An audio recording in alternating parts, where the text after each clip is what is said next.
మనవరాలికి paralysis stroke వచ్చింది. ఇంకా cold కూతురికి పెరాలసిస్ స్ట్రోక్ వస్తే డాక్టర్లు పొదవే ఉండదు కదా, అన్ని రకాల వైద్యాలు వెళ్తాయి.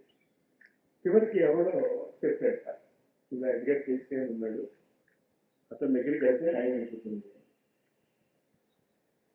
మామూలుగా అయితే వచ్చి ఉండేవాడు కాదేమో, కానీ ఇంకా ఏమి తోచక దిక్కు తోచకు వస్తే ఈయన కళ్ళు వచ్చి ట్రాన్స్ఫర్ వెళ్ళిపోయాడు. అతని భార్య అడిగింది, ఇలాగా మిస్ కోల్డ్ పెరాలసిస్ స్ట్రోక్ లో ఉంది, ఏం చేయాలి? ఏమీ చేయలేదు, పన్ను పీకే అన్నారు. ఏ పన్ను పీకాలి అంటే ఆ కింద ఉన్నటువంటి మూడో పన్ను ఒత్తిడి తెస్తుంది నరం మీద, ఆ పన్ను పీకిస్తే స్ట్రోక్ నయం అయిపోతుంది. పెద్ద పెద్ద డాక్టర్లు అందరూ నవ్వారు. వాడు పది నుంచి చెప్పడం 5వ క్లాస్ పాస్ అయిన వాడు అంటే హెల్దీ కూడా ఉన్నట్టు మీ పనులన్నీ నేను చెప్పినట్టు చేశాను, కనీసం ఎప్పుడైనా చూద్దాం మనం ఏమవుతుందో అని అలా పన్ను ఇలా పీకేంతా వేసుకుంటుంది ఆ పాప. ఇంకా అక్కడి నుంచి చాలా ప్రసిద్ధి చెంది చివరికి ఏ స్థితికి వెళ్ళిపోయాడంటే ఇండియా నుంచి కూడా ఉత్తరాలు వెళ్ళేది. అందులో వరల్డ్ వార్ టైం కదా, ఇంకా అందరూ ఆర్తితో రాసేవారు, ఇట్లా ఉంది, నాకు ఈ బాధ ఉంది, నాకు ఈ కుటుంబ సమస్యలు ఉన్నాయి, నాకు ఆ సమస్యలు ఉన్నాయి, నాకు ఈ సమస్యలు ఉన్నాయని. అతను అలాగే ముందుకు చేసుకోవటం అలా వెళ్ళిపోయేవాడు. వెళ్ళిపోతూ ఉంటే ఇప్పుడు ఏమైంది, ఉత్తరాలు రాసి ఫలానా ఉత్తరం వచ్చింది, ఎవరో మిస్టర్ ఎక్స్ ఫ్రమ్ బాంబే అంటే, ఎక్స్ బాంబేలో ఉన్నాడు, ఇలా ఉంటాడు, వాడి ఇల్లు ఇలా ఉంటుంది, వాడు పూర్వజన్మలో ఈ పని చేశాడు, ఈ పని చేయడం వల్ల వీడికి బాధలు వస్తుంది, ఈ బాధ తగ్గడానికి వీడు ఇలా చేయాలి అని చెప్తూ ఉండే అలా తగ్గిపోతుంది. అతని ప్రసిద్ధి ఎంతవరకు వెళ్ళిపోయిందంటే, అప్పుడు విల్సన్ అనుకుంటా ప్రెసిడెంట్, అతను వైట్ హౌస్ ని పిలిపించాడు సార్.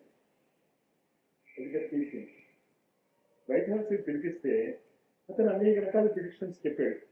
అతను చెప్పినటువంటి ప్రిడిక్షన్స్ లో ఇప్పటికీ చెప్పినవన్నీ జరుగుతూనే వచ్చాయి. అతను చెప్పినటువంటి రీసెంట్ గా నిజమైనటువంటి ప్రిడిక్షన్ ఏంటి అంటే, నెత్తురొత్తుతో కూడా పడకుండా రష్యా నుంచి కమ్యూనిజం అంతరించిపోతుంది అని చెప్పాడు. ఎప్పుడు జరుగుతుంది అని అడిగారు. అంటే ఇప్పుడేం కాదు, అది 1990 తర్వాత జరుగుతుంది. ఆ జరగటానికి కూడా ఒక థాట్ రివల్యూషన్ కారణం అవుతుంది అని దగ్గర చేసి ఆ పుస్తకం నా దగ్గర ఉంది కూడా ప్రిడిక్షన్. ఇది అతను వాడిన పదాలు. మొన్నటి వరకు నాకు అర్థం కాలేదు ఒక థాట్ రివల్యూషన్ ఆ కారణం ఎందుకు అవుతుంది అని. ఇదంతా ఎందుకు చెప్పుకొచ్చారంటే తర్వాత ఇచ్చేది అదే రాజతంత్ర అర్థతంత్రంలో మార్పు. అంచేత ఇక్కడ అరవిందో, గురుదేవులు వీళ్ళందరూ ఏం చెప్తున్నారు, అక్కడ ఎదుగుతీసి కూడా అదే చెప్తున్నాడు. ఒక అద్భుతమైనటువంటి జీవిత కాలంలో ఉన్నాం మనం. ఎక్కడ ఏంటంటే అది గుర్తించడం లేదు, మనం మామూలు జీవితంలో పట్టుకుని ఏదో వెళ్ళిపోతున్నాం తప్ప. ఒక రష్యా చూడండి ఎలాగది ఒక లెక్కలు చుట్టపడకుండా కమ్యూనిజం పోయింది అక్కడ. అలాగే అతను ఇంకో ప్రిడిక్షన్ ఉంది. ఆ ఇంకో ప్రిడిక్షన్ ఏంటి అంటే 1998 లోపల రాబోయే రోజుల్లోనే టిబెట్ ఫ్రీ అయిపోయి ఏ శక్తి వల్ల అయితే రష్యా ఫ్రీడమ్ ఇస్తుందో ఆ శక్తి వల్లే టిబెట్ ఫ్రీడమ్ ఇచ్చి, ఆ టిబెట్ కి ఫ్రీడమ్ వచ్చిన తర్వాత హిమాలయాలలో ఉన్న గుహల నుంచి కొన్ని యంత్రాలు బయటకు వస్తాయి. ఆ యంత్రాలు బయటికి రావడం వల్ల ప్రపంచంలో ఎప్పుడు కని ఎరగనటువంటి శాంతి వాతావరణం ఏర్పడుతుంది. మ్యాన్ ఇన్ హిస్ డెస్టినీ అని పుస్తకం ఎడ్గర్ కేసీ, అందులో ఈ విషయాలు ఉన్నాయి. మొన్ననే నేను అఖండ జ్యోతిలోనే ఎందులో చదివాను, సిమ్లా అశ్వమేధ యజ్ఞానికి దళారామ వస్తున్నాడు.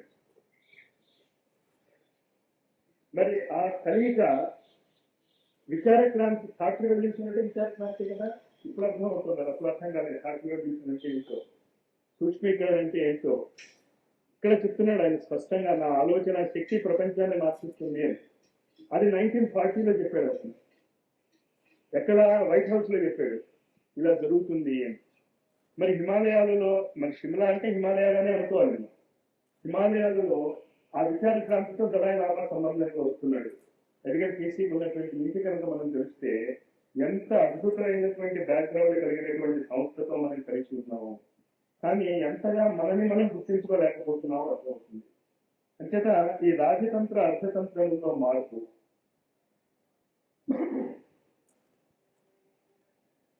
రాజతంత్ర అర్థతంత్రంలో ఇంట్రెస్ట్ ఉన్నవారు రాబోయే రోజుల్లో కొన్ని ప్రవాహాలను గమనిస్తారు.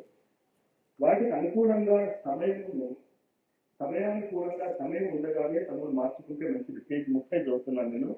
Page 30 first line, top most line. సమయం ఉండగానే తమను మార్చుకుంటే మంచిది. ఎలా మార్చుకోవాలో అందులో మన పాత్ర ఏంటో మనం అర్థం చేసుకున్నాం.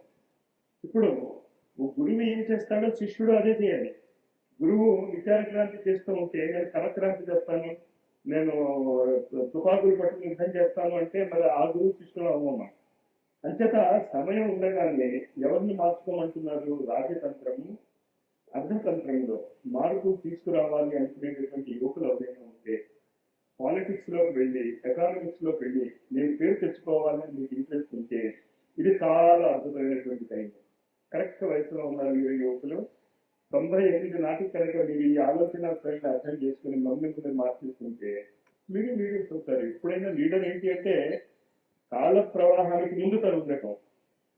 లీడర్ చేసేది అందుకంటే ఏం లేదు, ప్రవాహమే ముందుకు పోతూ ఉంటుంది, వీడు ముందు నుంచుంటాడు అంతే. అట్లా పరిగెత్తి వెళ్ళిపోయి నేను చెప్పాను కదా, ఫ్రెంచ్ రివల్యూషన్ జరుగుతున్న రోజుల్లో ఒక రివల్యూషన్ లీడర్ని ఒక ప్రెస్ రిపోర్టర్ ఇంటర్వ్యూ చేస్తున్నట్ట కెఫెటీరియాలో.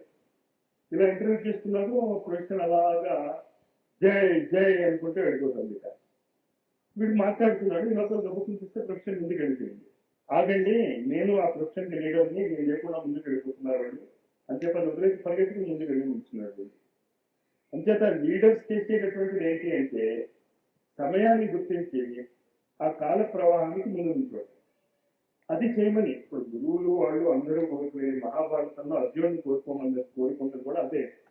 మనం అదే అర్థం చేసుకోలేక కర్మకాండ విషయాలయంలో చిక్కుపోతున్నారేమో, అనేక మంది బాబాల విషయాలయంలో చిక్కుపోతున్నారేమో.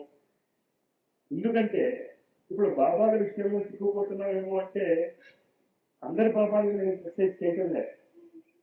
ఎక్కడ నేను క్రిటిసైజ్ చేస్తున్నాను అంటే ఒక ఆదర్శం లేక, ఒక లక్ష్యం లేక, భగవంతుడి పేరుతో తను జీవిస్తూ ఇతరుని తను జీవించడానికి కావాల్సిన వనరులు కావాలి తెచ్చిపెట్టండి అని అనుకునే బాబాలు చాలా ఎక్కువైపోయారు.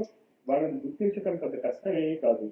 కొంచెం మనం జాగ్రత్తగా ఉంటే గుర్తించవచ్చు. కాస్త జాగ్రత్తగా ఉండే విషయంటే ఇప్పుడు ఎప్పుడైతే ఒక తుఫాను వస్తుందో రకరకాలుగా పైకి ఎక్కుతూ ఉంటాయి. చెత్తా చెదారం అంతా పైకి లేస్తుంది. కానీ ఆ చెత్తా చెదారం కూడా పైకి లేస్తే ఎక్కువసేపు పైన కూడా మన కింద పడిపోతుంది. అసలైన శిశువైనటువంటి వ్యక్తిత్వాలు మాత్రం పైకి అలాగే ఉండిపోతాయి. కనుక మీ యొక్క ఆ ఊపిని, మీ యొక్క సమర్పణ భావాన్ని, మీ త్యాగ నిరసన మిస్యూజ్ చేయకండి. కరెక్ట్ లైన్లో పెట్టుకోవడానికి ఈ పుస్తకాన్ని ఇంత సీరియస్ గా టేకప్ చేసి అందరూ కూడా, మీరే కాదు అందరి చేత చదివించండి ఈ పుస్తకాన్ని. ఎందుకంటే అసలు కరెక్ట్ గా మనం ఎలా ఆలోచించాలి అనేటటువంటి ఒక అద్భుతమైనటువంటి సాధకుడు రాసినటువంటి పుస్తకం ఇది.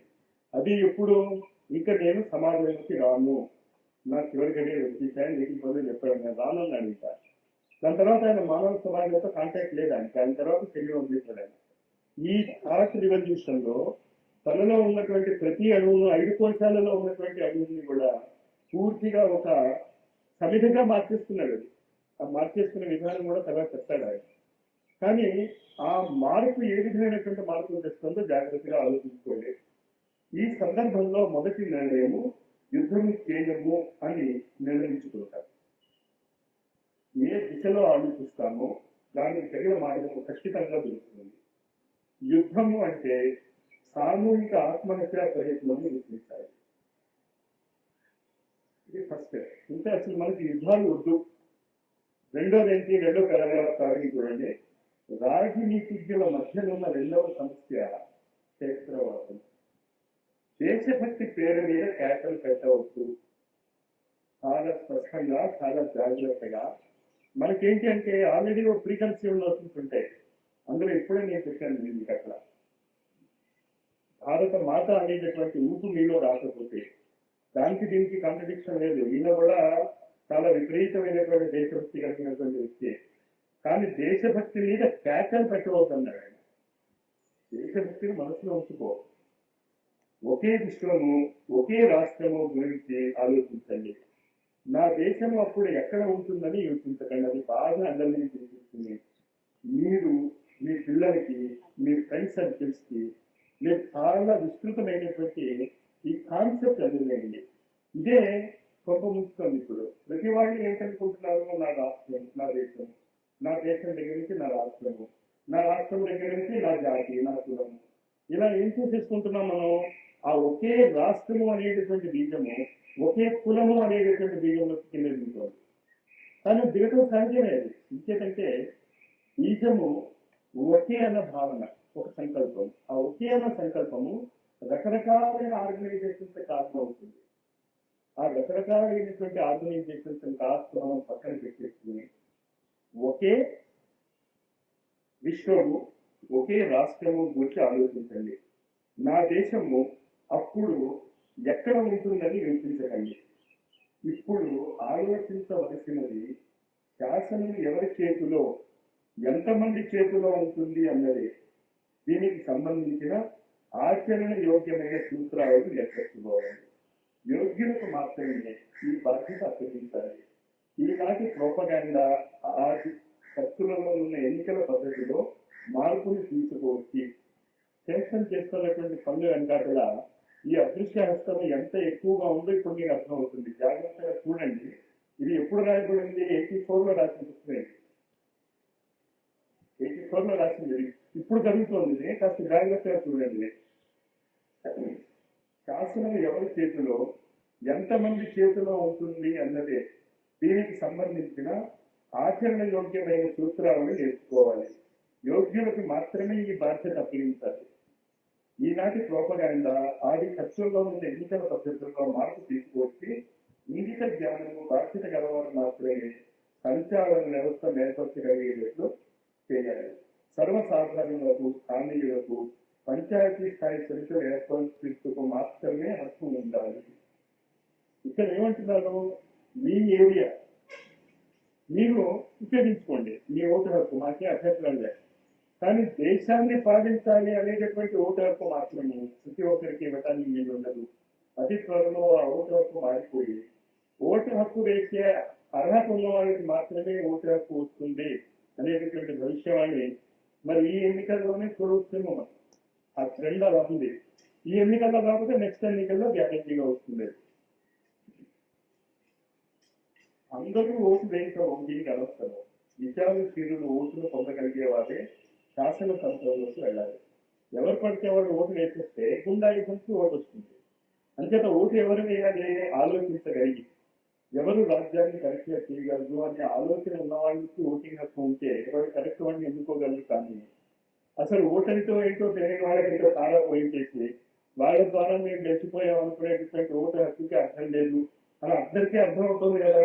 ఈ అర్థం ఇంకాస్త తీవ్ర స్పందన కలగజేయగలిగితే మారిపోతుంది ఓటింగ్ ప్యాటర్న్. 31 పేజీలో 5 పారాగ్రాఫ్, సెకండ్ లైన్. ఉన్నత పదవులను అలంకరించుటకు పరీక్షలలో ఉత్తీర్ణతే చాలదు. ప్రతిభ, యోగ్యత, నిజాయితీ అనే గీటురాపై పరీక్షించబడాలి. ఇది రాజనీతిక క్షేత్రంలో వచ్చేటువంటి మార్పులు. రాజనీతి తర్వాత మూడో పారాగ్రాఫ్. రాజనీతి తర్వాత పేజీ నెంబర్ 31, మూడో పారాగ్రాఫ్ పై నుంచి. రాజనీతి తర్వాత రెండవ సమర్థ క్షేత్రము అర్థతంత్రము. ఈనాడు అర్థతంత్రం ఎక్కువ లాభాలు ఉత్పాదన చేయడానికి స్వచ్ఛందంగా ఉంది. ఇప్పుడు ఉండేటటువంటి గ్యాస్ కానీ మిగతా వాటి గురించి మనం కాస్త జాగ్రత్తగా ఆలోచిస్తే 100% కరెక్ట్ అని ఈ ఐడియలిజం వైపు వెళ్ళటం లేదు. కానీ ఇటువైపు ఒక చాలా సుదృఢమైనటువంటి ముందడుగు అది. కానీ ఇది ఎలా రూపొందుతుంది? మన మీదే ఆధారపడి ఉంటుంది, యూత్ మీదే ఆధారపడి ఉంటుంది, యూత్ ని గైడ్ చేసేటటువంటి పెద్దల మీదే ఆధారపడి ఉంటుంది. అంటే దీన్ని చాలా సార్లు చాలా జాగ్రత్తగా చదవండి. ప్రజలు చదివిన తర్వాత మీ స్టూడెంట్స్ కానీ పిల్లలకి కానీ చాలా స్పష్టమైన అవగాహన మీరు ఇవ్వగలిగితే ప్రపంచ భవిష్యత్తుని మీరు మార్చిన వాళ్ళలో చాలా మొదటి అడుగు వేసిన వాళ్ళు అవుతారు. మీరు ఏ సాధనలు చేయగలిగే పుస్తకాన్ని చదివి ఇందులో ఉన్నటువంటి ఆ పదాలు ఉన్నాయే, అర్థాలు, భావాలు, దాన్ని అందజేయండి అందరికీ. ఏంటంటున్నారు ఆయన? ఎక్కువ లాభాలు ఉత్పాదన మూడో పారాగ్రాఫ్ లో రెండో లైన్ చదువుతున్నాను. ఎక్కువ లాభాలు ఉత్పాదన చేయడానికి స్వచ్ఛందంగా ఉన్నాయి నియమాలు. ఏదైనా నిరోధక నియమాలు ఉన్నా అది నామమాత్రానికి. సామాన్య జనుల వాసనాత్మక మానసిక చింతనను రోజు చేసి డబ్బులు చేసుకునే వ్యవస్థని ఇటు శాసనము ఆపలేకపోతుంది, అటు ప్రజలు ఆపలేకపోతున్నారు. కరెక్ట్ గా జరుగుతుంది అదే కదా. ఈటీవీ ప్రొడ్యూసర్ ఎంటీవీ ప్రొడ్యూసర్ ఇంటర్వ్యూలో అడిగారు, అంటే నా పిల్లల్ని మాత్రం ఎంటీవీ ప్రోగ్రామ్ చూడలేమని చెప్పినా అన్నట్టు. అయినా వాడు ఎంటీవీ ప్రోగ్రామ్స్ వేసుకునే ఉన్నాడు, వాళ్ళ ఛానల్ పెట్టుకుంటూనే ఉన్నాం, చూస్తూనే ఉన్నాం. ఇటు శాసనము ఆపలేకపోతుంది, ఇటు ప్రజలు ఆపలేకపోతున్నారు. అటు ఈనాటి సాహిత్యము, కళ, సినిమాలు పురుషులు ఉత్పాదన చేసేవిగా ఉన్నాయి. రాబోయే రోజులలో ఈ విధమైన ఉపార్జన జరుగునివ్వబడదు. ఈ విధంగా మీరు మనుషుల యొక్క ఆ నీచ భావన మీద సంగీతం పాడుకుని ఉపార్జన చేసుకుంటాము అంటే దానికి తగినటువంటి వాతావరణం ఉండదు. ఒక ఉత్పాదన ప్రజలకు హితమైనది అని నిరూపింపబడిన తర్వాతే దాని నిర్మాణానికి అనుమతి ఇవ్వబడుతుంది. అది అండర్లైన్ చేసుకోండి. ఆల్మోస్ట్ ఇప్పుడు జరుగుతున్నటువంటి వరల్డ్ బ్యాంక్, వరల్డ్ రైట్స్ ఇవంతా కూడా దీనికి ఏ విధమైనటువంటి నియమాలు ఏర్పరచాలని డిస్కషన్ జరుగుతుంది. ఇప్పుడు ప్రముఖ వస్తువులన్నీ కుటీర పరిశ్రమలుగా తీర్చిదిద్దబడతాయి. యూపీకి ఇది ఒక గైడ్ లైన్. మీరు ఉద్యోగాల ప్రయత్నాల కంటే కుటీర పరిశ్రమలు స్థాపించడానికి ప్రయత్నం చేస్తే ఇంకా తర్వాత దాంట్లో ఇంకా చాలా గ్రాండ్ గా ఆయన చెప్తారు. అంతేత మీరు ఇప్పుడు కుటీర పరిశ్రమలకి నాంది వేసిస్తే ఓ 4-5 సంవత్సరాల తర్వాత కుటీర పరిశ్రమలే రేపు అనేక కుటీర పరిశ్రమలకు సెంటర్ అవుతాయి. కొంచెం ఆ ధైర్యం ఉండి ముందడుగు వేయగలరు. వాటికి కోఆపరేటివ్ బేసిస్ సహకార తంత్ర పద్ధతి కింద ఉంచి పెద్ద ఉద్యోగపతులు పోటీకి రాని పరిస్థితి కల్పింపబడుతుంది. అంచేత మేము కుటీర పరిశ్రమ పెడితే మరి పెద్ద ఇండస్ట్రియలిస్ట్ వాళ్ళు పోటీకి వస్తారేమో అని భయం ఉండేది మీకు. మీరు భయపడకండి, అలాంటి పరిస్థితి రానుంది. పేజ్ నెంబర్ 32 థర్డ్ పారాగ్రాఫ్ చూడండి, 32వ పేజీలో. ఇది ఇండస్ట్రియలిస్ట్ కి వార్నింగ్ ఇవ్వబడుతుంది. వార్నింగే డైరెక్ట్ గా ఆయన రాసింది. ఈనాటి ధనకుబేరులు ఎక్కువ లాభాలు ఇచ్చే పరిశ్రమలను స్థాపించడమే మంచిదనుకుంటున్నారు. ఈ ప్రవృత్తిని త్వరలో మార్చవలసి ఉన్నది. పెద్ద పరిశ్రమలలో ఇరుక్కుని ఉన్న వారికి సమస్య ఉంది. సమయం ఉండగానే వారు మారి తీరాలి. మొండితనానికి పోక ఇటువంటి మార్పులను నెమ్మదిగా తెచ్చుకుంటే వారికి మంచిది. లేకపోతే ఒకేసారి వేటు పడినప్పుడు తప్పిపోలేదు. శాసన వ్యవస్థ, బ్యాంకులు ఈనాడు పెద్ద పరిశ్రమలకే వీలు కలగజేస్తోంది. రాబోయే రోజుల్లో ఇది జరగదు. కోఆపరేటివ్ బేసిస్ మీద చిన్న నగరాలలో కుటీర పరిశ్రమల వ్యవస్థ నిర్మించబడుతుంది. జనాధ్యక్షులు ఇవ్వబడుతున్న వార్నింగ్ ఏమిటంటే, ఇక్కడ డైరెక్ట్ గా ఆయన తీసుకొచ్చిన వార్నింగ్ హిందీలో కూడా వార్నింగ్ అనేది రాశారు. జనాధ్యక్షులకు ఇవ్వబడుతున్న వార్నింగ్ ఏమిటంటే, లిమిట్ లో లాభాలు మాత్రమే పొంది వ్యాపారం చేసుకోండి. సంపాదనలో లాభాంశం యొక్క లిమిట్ ఉండాలి. దానిలో శ్రామికులకు కూడా ఇవ్వాలి. అప్పుడు కాలం మారినప్పుడు వారికి బాధ ఉండదు. రాబోయే రోజుల్లో అర్థతంత్రము ఇలాగే నడుస్తుంది, ఇటువైపే తిరుగుతుంది. సాధారణంగా గురుదేవుడికి భవిష్యత్ వరుసగా పేరు తెచ్చుకోవడం ఇష్టం లేదు. కావాల్సిన భవిష్యవాణులు ఆయన చెప్పారు, కానీ ఎప్పుడు కూడా ఏంటంటే ఇండైరెక్ట్ గా మా గురువు గారు చెప్పారని, ఇంకోటి చెప్పారని చెప్పడం తప్ప డైరెక్ట్ గా చెప్పారు. కానీ ఇక్కడ మాత్రం చాలా స్పష్టంగా చెప్పారు. ఈ సంభావన భవిష్యత్ వాణిగా నోటు చేసుకుని పెద్ద పరిశ్రమలతో సంబంధం ఉన్నవాళ్ళు తమ వ్యవస్థను ఇప్పటి నుంచే మార్చుకోవటం మొదలెట్టండి.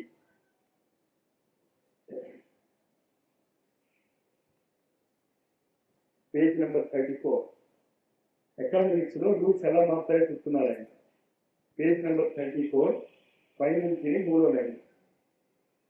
ఈనాడు ధన సంబంధమైన స్వేచ్ఛ మీద అంకుశమే ఏర్పడాలి.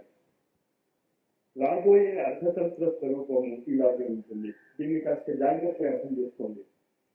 ఏంటి అక్కడ గురుదేవుడు చెప్తుంది ఉంటుంది, ఇప్పుడు మనం డబ్బు సంపాదించాం, నా దగ్గర 10,000 రూపాయలు ఉన్నాయి, నా జేబులో 10,000 రూపాయలు ఉన్నాయంటే నేను ఇప్పుడు ఉన్నటువంటి రూల్ ఏంటి అంటే, ఈ 10,000 రూపాయలు నా ఇష్టం వచ్చేట్టు ఖర్చు పెడతాను. కానీ రాబోయే రోజుల్లో ఉన్నటువంటి ఎకానమిక్స్ లో డబ్బు నీ జేబులో ఉన్నా కూడా నీ ఇష్టం వచ్చేట్టు ఖర్చు పెట్టడానికి తప్పు ఉండదు. అది ఆయన చెప్పేది. రాబోయే అద్భుత స్వరూపంలో ధన సంబంధమైన స్వేచ్ఛ మీద అంకుశమే ఏర్పడుతుంది. 34లో లాస్ట్ పారాగ్రాఫ్. ఇది ఎప్పటికి జరుగుతుంది చెప్పేశారు గురువు గారు, బాగానే ఉంది, మరి మేము బతికుండగానే జరుగుతుందా, తర్వాత ఇది ఎప్పుడు జరుగుతుంది? ఈ సందర్భంలోనే యుగ సంధి యొక్క రానున్న 16 సంవత్సరాల చర్చ మాత్రం జరుగుతుంది. బ్రాకెట్ లో ఇప్పుడు 6 సంవత్సరాలు మాత్రమే ఉన్నది అని నేను రాశాను. ఇంకేంటే ఆయన 84లో రాశారు ఈ పుస్తకం. 84లో రాసినప్పుడు 2000కి 16 సంవత్సరాలు ఉంది. కానీ ఇప్పుడు 94లో ఉన్నాము. అంచేత ఇప్పుడు 6 సంవత్సరాలే ఉంది. ఇది నిరోధకము కాదు. అంచేత ఈ మార్పులన్నీ కూడా ఈ 6 సంవత్సరాల లోపలే జరిగిపోతాయి. 35లో చూడండి, లాస్ట్ పారాగ్రాఫ్. అంటే భలే చెప్పారు గురువు గారు, ఎప్పటి నుంచో ఈ వ్యవస్థ ఉంది, ఈ 6 సంవత్సరాల్లోనే మారిపోతుందా అని మీరు అంటారా అంటే దానికి జవాబు ఇస్తున్నారు ఆయన. లక్షలాది సంవత్సరాల నుండి ప్రతి క్షేత్రంలోనూ ప్రగతి ప్రయత్నాలు జరుగుతూనే ఉంటాయి. తరం తర్వాత తరం ఎక్కువ అవగాహన, సమర్థాన్ని చూపిస్తూనే ఉంటుంది. కానీ ఇప్పటి వరకు జరుగుతున్నది అద్భుతమైనది కాక అభూతపూర్వమైనది. 300 సంవత్సరాల నుంచి ఇప్పటి వరకు జరిగినది రానున్న 20 సంవత్సరాలలో, అంటే ఆయన రాసింది 84లో కదా, అప్పుడు చెప్తున్నాడు, అంటే 2000 సంవత్సరాల లోపల రానున్న 20 సంవత్సరాలలో ప్రపంచం ఎట వెళ్ళనున్నదో, ఏ స్వరూపము దాల్చనున్నదో తులనాత్మకంగా పోల్చగలిగితే దానిని ఒక భయంకర భూకంపంగా అభివర్ణించవచ్చు. ఇది అత్యుక్తి కాదు. మొత్తం తలకిందులైపోతున్న వ్యవస్థ అంతా కూడా 2000 లోపల. అంటే మీరు అత్యుక్తి అనుకుంటారేమో, ఇది ఏం అత్యుక్తి కాదు, ఖచ్చితంగా ఇది జరుగుతుంది, కాబట్టి జాగ్రత్తగా ఉండండి అని. ఈ భయంకర భూకంపాల గురించి ఎస్ట్రాలజికల్ గా చూసి మే 16కి ఆధారపడ్డారు. భూకంపం వచ్చి ఉంటుంది, మనకు తెలియదు ఎక్కడ ఆ ఆలోచన పడిందో, ఆ ఆలోచన ఏ విధంగా ప్రపంచ గతిని మార్చదలుస్తుందో మనకు తెలియదు. ఉద్యోగులు ఏంటది? తర్వాత మేధావులను గుర్తువేసే ప్రయత్నం. మేధావులు అంటే ఏంటి?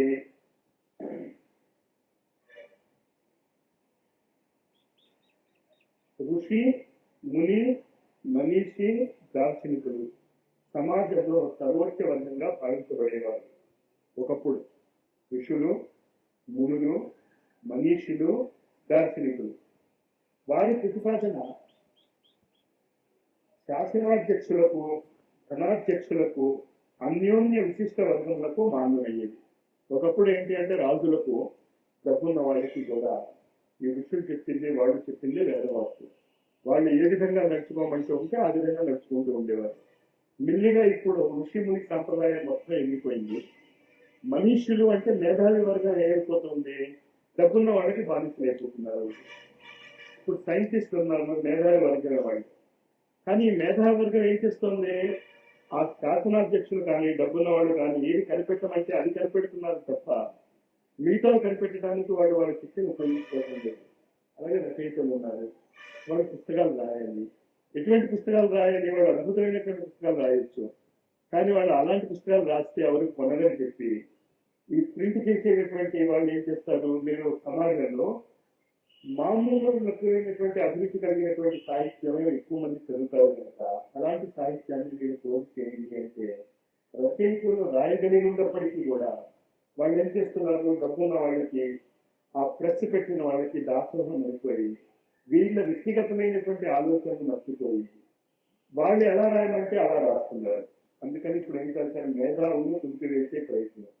నేను చేసినటువంటి ఈ సూక్ష్మీకరణ సాధనలో ఒక వర్గము, ఒక వీరభద్రుడు అంటే 5 శరీరాన్ని ఆయన వేరువేరుగా చేస్తానని చెప్పాడు కదా, అందులో ఒక శరీరం ఏం చేస్తుంది అంటే ఈ రచయితలు నెత్తి మీదకి ఎక్కి వాళ్ళ చేత రాబోయే యుగం ఎలా ఉంటుంది అనే దాని మీద నేను వాళ్ళ చేత పుస్తకాలు రాయిస్తాను అంటారు. మీరు చూడండి, ఈ మధ్య వస్తున్నటువంటి నవస్థలో ప్రేమ అనే ఒక నవల వచ్చింది. ఎండమూరి వీరేంద్రనాథ్. మనీషి ఋషి రూపంలో నా పరోక్ష భూమిక. లాస్ట్ పారాగ్రాఫ్ చూడండి.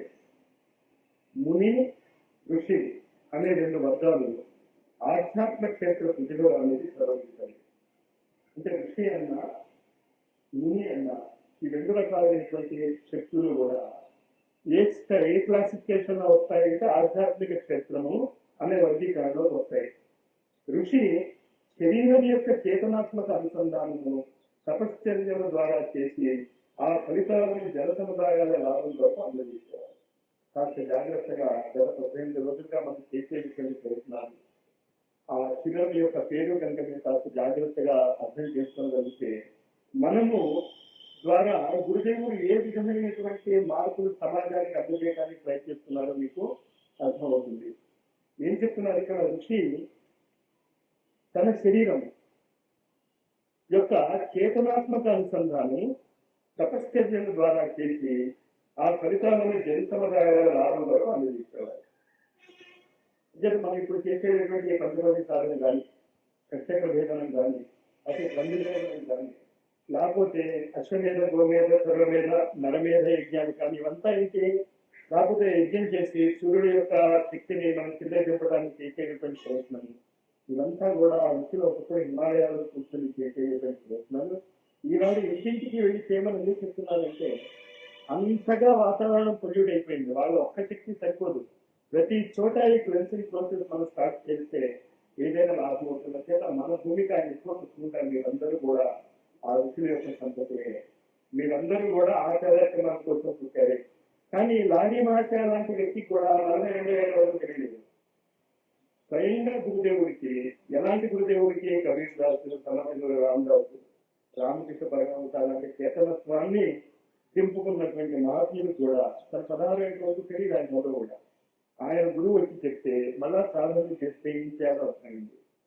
ఆయన గురువు ఆయన చెప్పినప్పుడు అది కరెక్ట్ అవుతే మన గురువు మనం చెప్పింది కూడా కరెక్ట్ అవ్వాలి కదా. మరి ఆయన ముట్టుకుంటున్నాడు, మీరందరూ కూడా అర్థులు సంతతే, మీకు అర్థం కావటం లేదు. అనేక చోట్ల నుంచి ఏ విధంగా అయితే మధువుని సంచయం చేస్తుందో తెలివిగా, ఆ విధంగా అనేక ఆధ్యాత్మిక సంస్థల నుంచి నేను మిమ్మల్ని అలాగా ఒక చోటకి చేసి, ఇంకేంటంటే మధువు ఎక్కడ దొరుకుతుంది? పుష్పాలు ఉన్న చోట దొరుకుతుంది. అంచేత ఆధ్యాత్మికతలో రుచి ఉన్న వ్యక్తులు ఎక్కడ దొరుకుతారు? మనకి ఆధ్యాత్మిక సంస్థల దొరుకుతారు. అంచేత అనేక ఆధ్యాత్మిక సంస్థల నుంచి నేను తీసుకొచ్చి మిమ్మల్ని ఒక క్లినిక్ మధువులంతా యాక్సెస్ చేస్తారు, కలెక్ట్ చేస్తారు. మీరు అది అర్థం చేసుకోలేక, మీ భూమికను సరిగా అర్థం చేసుకోలేక మీరు మళ్ళా ఆ కార్యక్రమాలు చేయటం లేదు. మీరు చేయవలసినటువంటి కార్యక్రమాలు ఏ కార్యక్రమాలు చేయాలి? మళ్ళీ ఇప్పుడు మనం 18 రోజుల నుండి ఆ కార్యక్రమాల గురించే మాట్లాడుకుంటున్నాం.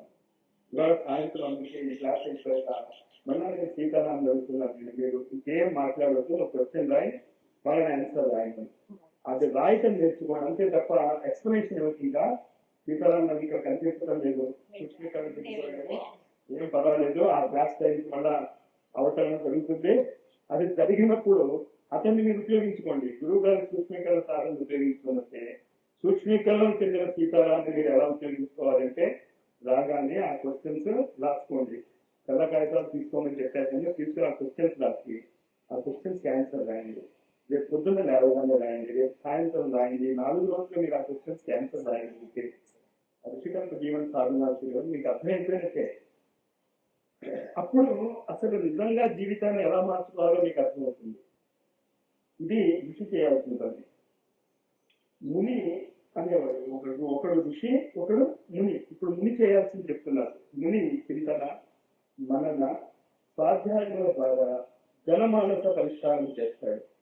ఒకడు పవిత్రతకి ప్రతీక అయితే ఇంకోడు ప్రఖరత అంటే తీవ్రత యొక్క ప్రతీక. ఇరువురు తమ స్వరూపాలను విరాటుగా వ్యాపకం చేయటకు తపస్సాధనలు చేసి సూక్ష్మీకృతమై ఆత్మబల సంపన్నులే యుగ చింతన ప్రవాహాన్ని మార్చగలిగే శక్తి సంపన్నులు అవుతారు. మన నియతి, మన భవితవ్యం కూడా ఇదే. దీన్ని మీరు మర్చిపోకండి. మళ్ళా కిందకి దిగదారిపోకండి, మళ్ళా మీ స్థాయిని దిగదార్చుకోకండి. ఇంకేంటంటే మీకు ఒక పోస్ట్ ఇచ్చేసారు, కలెక్టర్ పోస్ట్. అమ్మో నేను కలెక్టర్ నా, నేను ఎస్పీతో ఎలా మాట్లాడతాను అంటే అయితే నువ్వు కలెక్టర్, నువ్వు ఏం చెప్తే చేయాలి ఎస్పీ వాళ్ళు. అది గుర్తుంచుకోండి. మీకు ఆ స్థాయి ఇచ్చి ఆ సాధన విధానం నేర్పటే ఆ సాధన చేయమని కాదు, ఆ సాధన ఉపయోగించుకోవడం నేర్చుకోవాలి. అది ఇక్కడ రిపీటెడ్ గా మనం గుర్తుంచుకోవాల్సింది ఏంటి, ఈ సాధన ద్వారా మనం ఏదో పొందకాన్ని కాదు, మనం ఆ స్థాయిలో ఉన్నటువంటి వ్యక్తులని అది రిపీటెడ్ గా చెప్తూ ఉంటానికి కొందరి జాగ్రత్త చేసుకోవాలేమో, పంచకొచ్చి జాగ్రత్త చేసుకోవాలేమో, గల్లి లేదా ఏమి లేదా అదే జరిగిపోయింది. కానీ వచ్చిన గొడవ ఏంటి, మీరు ఉపయోగించుకోవడం లేదా, అది ఉపయోగించుకోవటానికి ఎలా వస్తుంది, ఉపయోగించుకుంటూ ఉంటే వస్తూ ఉంటుంది. పెన్ను రాయటం మొదలెడితే మీరు 2 అక్షరాలు రాస్తే 2 అక్షరాలు రాస్తుంది, పెన్ను కూడా ఇస్తుంది. మీరు 10 లైన్లు రాస్తే 10 లైన్లు రాస్తుంది. మీరు పరీక్ష మొత్తం ఆన్సర్ చేయాల్సి వస్తుంది, ఆ పెన్నుతో చేయొచ్చు, ఇంకుంది లోపల. కానీ ఇంకో పోసుకోవాలేమో అనే భ్రమలో ఉన్నారు మీరు. కనీసం ఇప్పుడైనా ఆ సమయం వచ్చిపోయి సాధనలోకి దిగండి. కానీ మరి సాధనగా చేయాలి. ఈ సాధనలన్నీ చేస్తేనే మీరు మీ శక్తిని ఉపయోగించుకోగలరు, లేకపోతే ఉపయోగించుకోలేరు. ఇప్పుడు గురుదేవులు అంత పెద్ద రామకృష్ణ పరమహంస అయినా కూడా ఎందుకు సాధన చేయాల్సి వస్తుంది, మళ్ళీ ఈ శరీరం ద్వారా దాని కింద దింపడానికి. అలాగే ఈ శరీరం ద్వారా మీరు ఏదైనా కింద దింపదలుచుకుంటే ఈ సాధనని చేయాలి. కానీ ఏ తీవ్రతకు సాధనలో సిద్ధి పొందటానికి కాదు పొందే ఉన్నారు, సిద్ధి పొంది ఉన్నా. ఇప్పుడు నేను ఎంఎస్సీ బాధ్యాన్ని కెమిస్ట్రీలో, కానీ ఇప్పుడు బిఎస్సీ కెమిస్ట్రీ పరీక్షలు రాయితే గ్యారెంటీగా ఫెయిల్ అవుతాను. నేను రాయగలిగింది ఏంటి, ఫిజికల్ కెమిస్ట్రీ రాయండి, ఆర్గానిక్ కెమిస్ట్రీ మర్చిపోయాను, ఇనార్గానిక్ కెమిస్ట్రీ మర్చిపోయాను పూర్తిగా.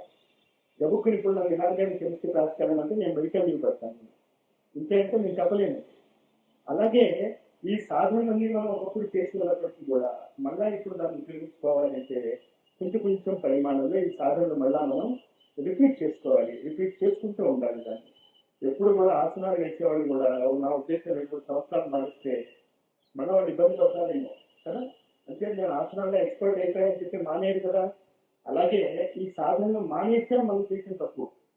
కనీసం ఎప్పుడైనా సౌర్యం చేసుకుని రోజు ఆ సాధనలు కనీసం రోజుకు 1 గంట గంటన్నరైనా ఆ సాధనలు చేసుకుంటూ ఉంటే ఈ ఋషి భూమికను, గురుదేవుల యొక్క కార్యక్రమాలను మనం సవ్యంగా ప్రపంచానికి అందజేయగలుగుతాం.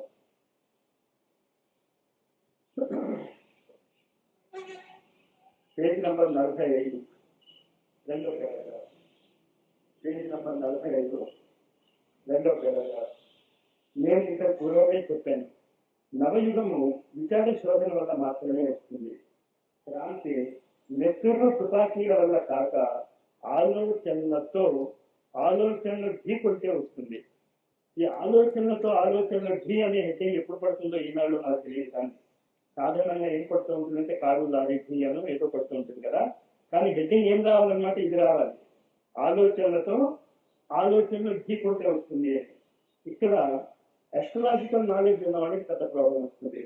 ఆలోచనలు ఢీ, అస్ట్రాలజీ తెలిసిన వాళ్ళు గ్రహాల పరిస్థితి చూస్తే ఎంత భయంకరంగా కనిపిస్తుందంటే ఇంకేముంది, ప్రపంచం సర్వనాశనం అయిపోతున్నారు.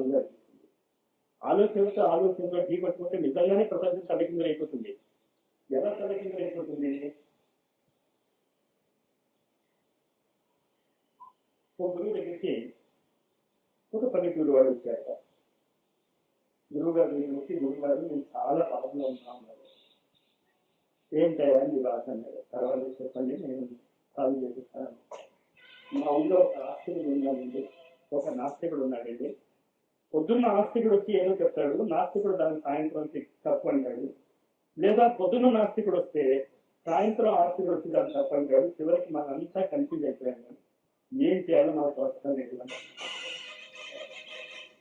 ఇంకేం సమస్య ఉందయ్యా బాబు, ఓ పని చేయండి, ఒక పూర్ణిమ లేదు, ఆస్తికుడు నాస్తికుడికి ఇద్దరి మధ్య పోటీ పెట్టేయండి, ఎవరు గెలిస్తే వాళ్ళని అనుసరించాలి మీరు అని లేక. ఇది బాగుంది మాస్టర్. ఆలోచనకి జరిగిందన్నమాట. అప్పటి చూద్దాం. రెండో రోజు గురుదేవుడు కాస్త మూడులో కూర్చొని ఆ పరీక్ష నుంచి కబురు వస్తుంది. దీనికి ఇంట్రెస్ట్ ఆస్తికవాదం గెలుస్తుందా నాస్తికవాదం గెలుస్తుందా ఏమవుతుందో అని. అది చదువు రాలేదు. 2 రోజులు గడిచే, 3 రోజులు గడిచే, 4 రోజులు గడిచే, ఆ రోజు రాలేదు. అప్పుడు ఆ ఊళ్ళోకి పాలు చెప్తూ ఉంటారు కదా, చెప్పేస్తాను, ఏమైనా మీ సమస్య ఏంటి, మీ చిత్కా ఏం పనిచేయలేదు మాస్టారు అంటే ఏంటి, వాదన రాగలేదా అన్నాడు. జరిగిందండి అంటే మరొక ఏంటి, ఎవరు గెలిచారండి, ఇద్దరు గెలిచారండి.